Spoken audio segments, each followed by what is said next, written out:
एक समय की बात है। एक समृद्ध और शक्तिशाली राज्य में एक राजा राज करता था। उसके पास धन था, सेना थी, सम्मान था, लेकिन उसके मन में एक खालीपन था। एक दिन वह राजसभा में अकेला बैठा सोचने लगा, मेरे जीवन का सबसे महत्वपूर्ण कार्य क्या है? मेरे लिए सबसे महत्वपूर्ण समय कौन सा है? और मेरे जीवन का सबसे महत्वपूर्ण व्यक्ति कौन है? ये प्रश्न उसे सोने नहीं दे रहे थे। राजा ने पूरे राज्य में खबर भिजवा दी। जो भी ज्ञानी, विद्वान, साधु, पंडित हैं, वे दरबार में आए। चारों दिशाओं से लोग आए। किसी ने कहा, राजन, आपको ज्योतिष के अनुसार चलना चाहिए। शुभ मुहूर्त सबसे महत्वपूर्ण होता है।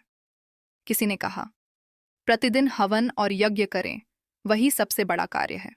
किसी ने कहा, राज्य विस्तार और युद्ध में विजय ही राजा का धर्म है।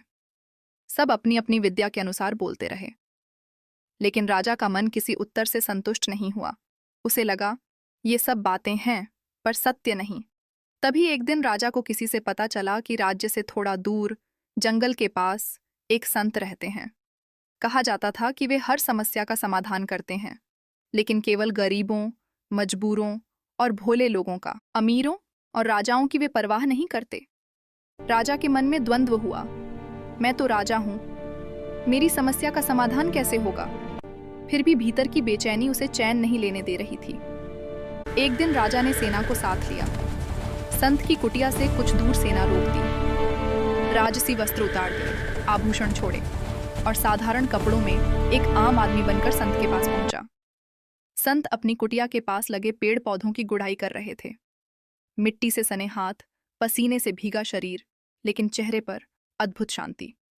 राजा ने उन्हें प्रणाम किया और कहा, महात्मन, मुझे बताइए, मेरे लिए सबसे महत्वपूर्ण क्या है?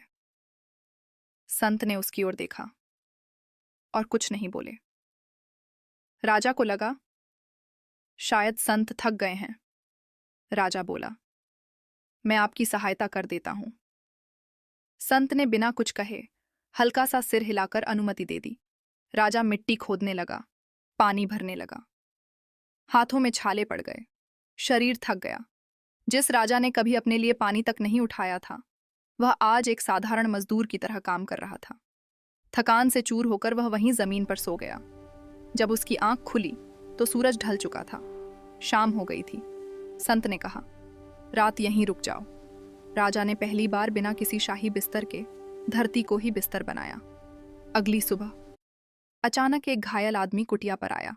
खून से लथपथ, शरीर कांपता हुआ, चल भी नहीं पा रहा था। राजा दौड़कर उसके पास गया, उसके घाव धोए, मरहम पट्टी की, उसे पानी पिलाया, भोजन कराया। राजा ने पूछा, भाई तुम कौन हो, कहां से आ रहे हो? घायल व्यक्ति ने जो कहा, उसे सुनकर राजा सन्न रह गया। वह बोला, राजन, मैं आपका दुश्मन हूं, मैं आपको मारने आया था। राजा के हाथ कांप गए। वह बोला, मैं भी एक राजा हूं। मैंने सोचा था आप शाम को अपने राज्य लौटेंगे तो रास्ते में छिपकर आपको मार दूंगा, लेकिन जब आप नहीं लौटे तो मैंने आपकी सेना पर हमला किया, किसी तरह जान बचाकर यहां पहुंचा। उसने राजा की आंखों में देखा और कहा, लेकिन आपने जिस तरह मेरी सेवा की, उसने मेरी सोच बदल दी। आंखों से आंसू बहने लगे। मैं अपना राज्य आपको दे सकता हूं और आपका दास बनकर रह सकता हूं। तभी संत आगे आए। संत बोले, राजन, अब मैं आपके तीनों प्रश्नों का उत्तर देता हूं।